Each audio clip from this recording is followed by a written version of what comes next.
సమాజంలో కోట్లాది మంది మనుషులు ప్రతిరోజు నరకంలో బ్రతుకుతున్నారు. ఆ నరకం బయటెక్కడో లేదు, సరిగ్గా వాళ్ళ తలలోనే ఉంది. మీకు ఎప్పుడైనా అనిపించిందా, నేను జీవితంలో ఏదనుకుంటే అదే రివర్స్ అవుతుందని? నేను ఏది జరగకూడదని చచ్చిపోయేలా భయపడతానో సరిగ్గా అదే నా కళ్ళ ముందు జరుగుతుందని? అది మీ బ్యాడ్ లక్ అనుకుంటారు, మీ జాతకంలో లోపం అనుకుంటారు. కానే కాదు, అది మీ అంతర్మనస్సు మీకు తెలియకుండానే ఆడుతున్న ఒక డేంజర్ సైకలాజికల్ గేమ్.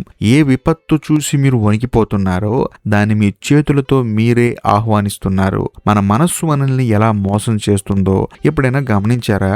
గౌతమ్ బుద్ధుడు 2,500 సంవత్సరాల క్రితమే ఒక నిజాన్ని చాలా స్పష్టంగా చెప్పారు. మనోపూర్వాంగమా ధమ్మ మనోసేట మనోమయ అన్నారు. అంటే మన ఆలోచనలే మన అనుభవాలకు మూలం. మనం ఎలాంటి ఆలోచనలు చేస్తే అలాంటి ప్రపంచంలోనే బ్రతుకుతాం. మనుషులంతా ఒక విచిత్రమైన జబ్బుతో బాధపడుతున్నారు. దాని పేరు ముందస్తు భయం. రేపేమవుతుందో అని ఈ రోజే చనిపోవటం. ఒక మంచి క్షణం జీవితంలోకి రాగానే ఆ సంతోషాన్ని అనుభవించడం మానేస్తారు. అయ్యో, ఈ సంతోషం ఎక్కడ పోతుందో అని చెప్పేసి భయపడటం మొదలు పెడతారు. ఆరోగ్యం బాగున్నప్పుడే రేపు నాకేదన్నా పెద్ద రోగం వస్తే అని చెప్పేసి ఏడుస్తూ ఉంటారు తలుచుకొని. ఉద్యోగం లేదా వ్యాపారం సరిగ్గా నడుస్తున్నప్పుడే రేపు పొద్దున రోడ్డును పడితే నా పరిస్థితి ఏంటి అని చెప్పేసి ఆలోచిస్తారు. ఇది ప్రశాంతతని చంపేసి ఒక తీవ్రమైన అలవాటు. మరి ఈ సమస్య ఎంతమందికి ఉందో తెలుసా? ఈ తరంలో బ్రతుకుతున్న ప్రతి 10 మందిలో 9 మందికి ఈ సైకిల్ అనేది అలవాటైపోయింది. అయినా సరే దీని గురించి ఎవరు బహిరంగంగా మాట్లాడరు. ఎందుకంటే బయట ప్రపంచంలో అంతా బాగానే ఉన్నట్లు నటిస్తారు, కానీ లోపల మాత్రం భయంతో చచ్చిపోతూ ఉంటారు. మనుషులు ఎప్పుడు తమ దురదృష్టాన్ని తిట్టుకుంటారు. నా గ్రహాలు సరిగా లేవంటారు, దేవుడు నన్ను పరీక్షిస్తున్నాడని చెప్పేసి ఏడుస్తారు, లేదా పక్కవాడు తమ నాశనాన్ని కోరుకుంటున్నాడని చెప్పేసి నమ్ముతారు. కానీ నిజమేంటో తెలుసా? బయట ఉన్న పరిస్థితి మిమ్మల్ని ఓడించడం లేదు. ఆ పరిస్థితి గురించి మీ మనస్సులో వేసుకున్న భయానక చిత్రమే మిమ్మల్ని ఓడిస్తుంది. గౌతమ్ బుద్ధుడు చాలా ముక్కుసూటిగా చెప్పేవారు, మీకు అత్యంత పెద్ద శత్రువు బయటెక్కడో లేదు, మీ అదుపు తప్పిన ఆలోచనలే మీ అసలైన శత్రువు అని. మీరు దేనికైతే తీవ్రంగా భయపడతారో మీ సబ్ కాన్షియస్ మైండ్ దాన్నే ఒక అజ్ఞానంగా తీసుకుంటుంది. ఆధునిక సైకాలజీలో దీనినే సెల్ఫ్ ఫుల్ఫిల్లింగ్ ప్రొఫెసీ అంటారు. మెడికల్ ప్రపంచంలో ఒక షాకింగ్ నిజం ఉంది. పాము కరిచి చనిపోయిన వారి కంటే పాము కరిచిందనే భయంతో గుండె ఆగి చనిపోయిన వాళ్ళే ఎక్కువ. పాముల కోరల నుంచి విషం రాలేదు, వాళ్ళ తలలో నుంచి వచ్చిన భయమే వాళ్ళ ప్రాణాలు తీసింది.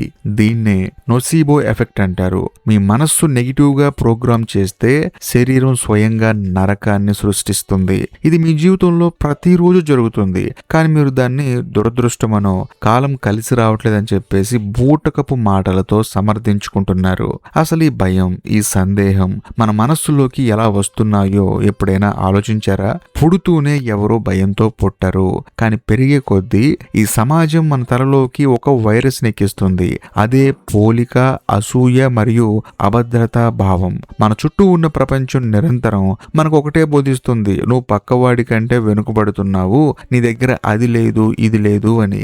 దాంతో మన మనస్సు ప్రశాంతంగా ఉండడం మానేసి ఎప్పుడూ రక్షణ గోడలు కట్టుకోవడం మొదలు పెడుతుంది. కూర్చున్నా, నిలబడ్డా నాకేదైనా అయిపోతుందేమో అని చెప్పేసి ఆలోచన నడుస్తూ ఉంటుంది. గౌతమ్ బుద్ధుడు ఒక అద్భుతమైన మాట చెప్పారు. తృష్ణ అంటే లాలాస లేదా మితిమీరిన కోరికే సకల దుఃఖాలకి మూలం అని. ఇక్కడ తృష్ణ అంటే కేవలం ధనం లేదా పదవి కోరడం మాత్రమే కాదు, పరిస్థితులు ఎప్పుడూ మనకిష్టమైనట్లు ఉండాలనే పట్టుదల కూడా ఒక తృష్ణే. మార్పుని అంగీకరించలేని బలహీనతే ఆ తృష్ణ. ఈ ప్రపంచంలో ఏది శాశ్వతం కాదు, ప్రతిదీ మారుతూనే ఉంటుంది. కానీ మనం మాత్రం సమయాన్ని, పరిస్థితులను, మనుషులను గొలుసులతో బంధించాలనుకుంటాం. అలా బంధించాలనుకోవటమే మన మనసులో భయాన్ని పుట్టిస్తుంది. నా ఉద్యోగం ఊడిపోతే ఎలా? నా మనుషులు నన్ను వదిలేస్తే ఎలా? ఈ ప్రశ్నలన్నీ మార్పును చూసి మనం పడే పిరికితనపు భయాలు కావా? భయాలే అవి. మీ మనస్సు మీరు గమనిస్తే అది ఎప్పుడూ వర్తమానంలో ఉండదు, గతంలో జరిగిన ఘోరాలను తలుచుకొని కుమిలిపోతుంది, లేదా భవిష్యత్తులో జరగని విపత్తులను ఊహించుకొని వణికిపోతుంది. మీరు బ్రతుకుతున్నది ఈ క్షణంలో, కానీ మీ ఆలోచనలు మాత్రం ఎక్కడో ఊహా ప్రపంచంలో ఉంటాయి. మీ మనస్సు ఒక ప్రొజెక్టర్ లాంటిది. లోపల భయం అనే ఫిలిం పెడితే బయట స్క్రీన్ మీద ఘోరమైన దృశ్యాలే కనిపిస్తాయి. మీ అంతరంగం ఎలా ఉంటే మీకు ప్రపంచం అలా కనిపిస్తుంది. ప్రపంచం మిమ్మల్ని బాధించటం లేదు, మీ విపరీతమైన ఊహలే మిమ్మల్ని రోజు ఇబ్బంది పెడుతూ ఉన్నాయి. సమాజం మనకి చిన్నప్పటి నుంచి ఒక పెను విషయాన్ని తప్పుగా నేర్పింది. అదేంటంటే మన ప్రశాంతత బయట పరిస్థితుల మీద ఆధారపడి ఉంటుందని.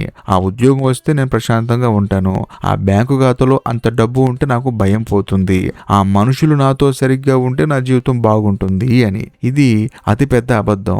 బయట పరిస్థితులు ఎప్పుడూ మీ అదుపులో ఉండవు. రోడ్డు మీద వెళ్తున్నప్పుడు వాతావరణం ఎలా ఉంటుందో మీరు నిర్ణయించలేరు, కానీ మీ చేతిలో గొడుగు ఉందో లేదో మీరే చూసుకోవాలి. గౌతమ్ బుద్ధుడు రాజభోగాలన్నింటినీ వదిలేసి అడవుల్లోకి ఎందుకు వెళ్ళాడో ఎప్పుడైనా ఆలోచించారా?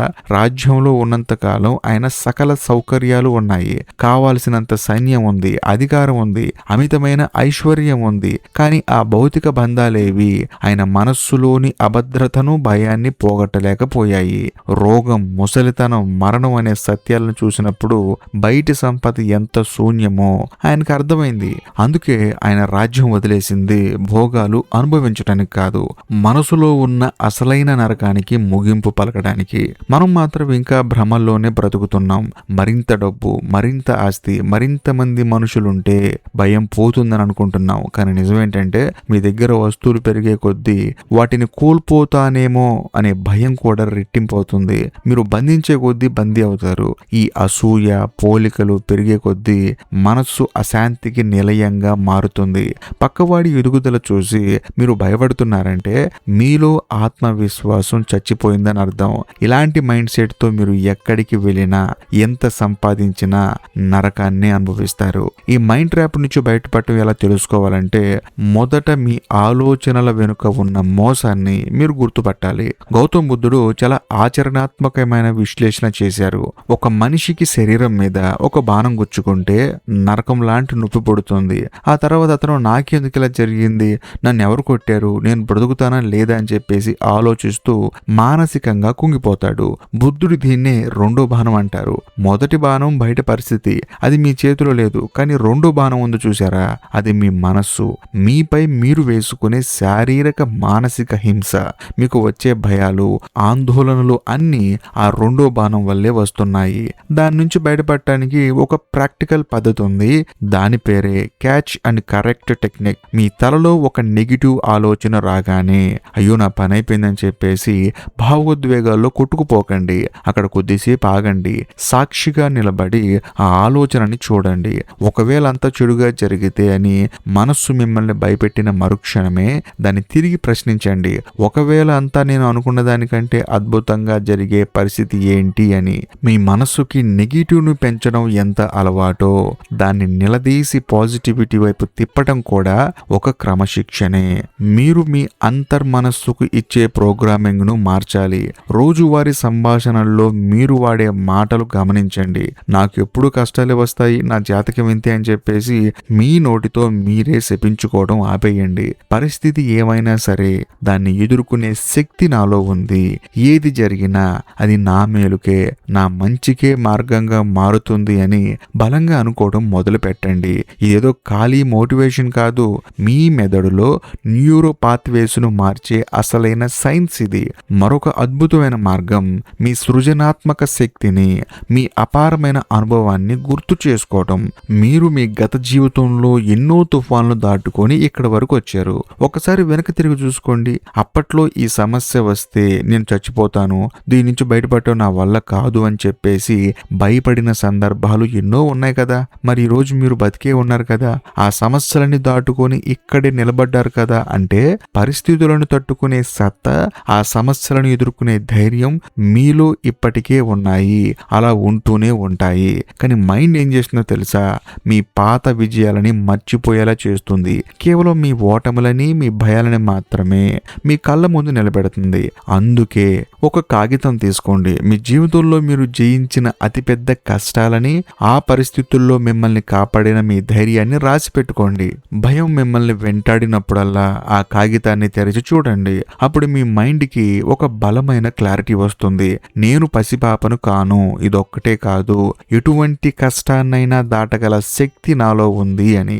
దీంతో పాటు గౌతమ్ బుద్ధుడు నేర్పిన అసలైన విద్యని అభ్యసించండి. అదే సతి లేదా విపశ్యన, అంటే మైండ్ఫుల్నెస్, అంటే వర్తమానంలో జీవించటం. మీ శ్వాసను గమనించండి. మీ ఆలోచనలు వస్తుంటాయి, పోతుంటాయి, వాటితో కొట్టుకుపోకండి. ఒక నది ఒడ్డున నిలబడి ప్రవాహాన్ని చూస్తున్నట్లు చూడండి. మీరు మీ ఆలోచనలు కాదు, ఆ ఆలోచనలు చూస్తున్న గమనింపు మాత్రమే. ఈ సత్యం మీకు బోధపడితే ప్రపంచంలో ఏ భయం మిమ్మల్ని కదిలించలేదు. భయాన్ని గెలవడం అంటే సమస్యలు లేని జీవితాన్ని కోరుకోవడం కాదు, సమస్యలు వచ్చినా కదిలిపోని మనస్థైర్యాన్ని సంపాదించటం. గౌతమ్ బుద్ధుడు చివరి నిమిషంలో తన శిష్యులకు చెప్పిన ఒకే ఒక శక్తివంతమైన మాట ఏంటో తెలుసా? అప్పదిపో భవ అన్నారు. అంటే నీకు నువ్వే వెలుగుగా మారు. ఎవరి మీదో ఆధారపడకండి, పరిస్థితులు మారతాయని ఎదురు చూడకండి. మీ మైండ్ని మీరే సరిదిద్దుకోండి. మీరు బ్రతుకుతున్న ఈ క్షణమే అసలైన జీవితం. గతం అనేది ఒక శవం, దాన్ని ఎంత తవ్వినా బూడిదే వస్తుంది. భవిష్యత్ అనేది ఒక భ్రమ, ఇది ఎలా ఉంటుందో ఎవరు ఊహించలేరు. మీ చేతుల్లో ఉన్న ఏకైక అస్త్రం ఈ క్షణం. వర్తమానంలో జీవించడం నేర్చుకున్న రోజున మీలోని భయం శాశ్వతంగా చచ్చిపోతుంది. మీ ఆలోచన వల్ల మీ జీవితంలో నరకం సృష్టించుకుంటారో లేదా ప్రశాంతతను సృష్టించుకుంటారో మీ చేతుల్లోనే ఉంది. మనస్సులో భయం అనే విత్తనం నాటితే నాశనమే పండుతుంది. అదే మనస్సులో స్థిరత్వం, శ్రమ మరియు ప్రశాంతత అనే విత్తనం వేస్తే అద్భుతమైన జీవితం సాకారమవుతుంది. కాబట్టి మీ ఆలోచనలు మారితే మీ చుట్టూ ఉన్న ప్రపంచం తానంతట తానే మారిపోతుంది. ఆలోచించి నిర్ణయం తీసుకోండి. అంతేకాకుండా ఈ వీడియోపై మీ అభిప్రాయాన్ని కామెంట్ చేయండి. మీ కామెంట్ కోసం వెయిట్ చేస్తూ ఉంటాను. బాయ్.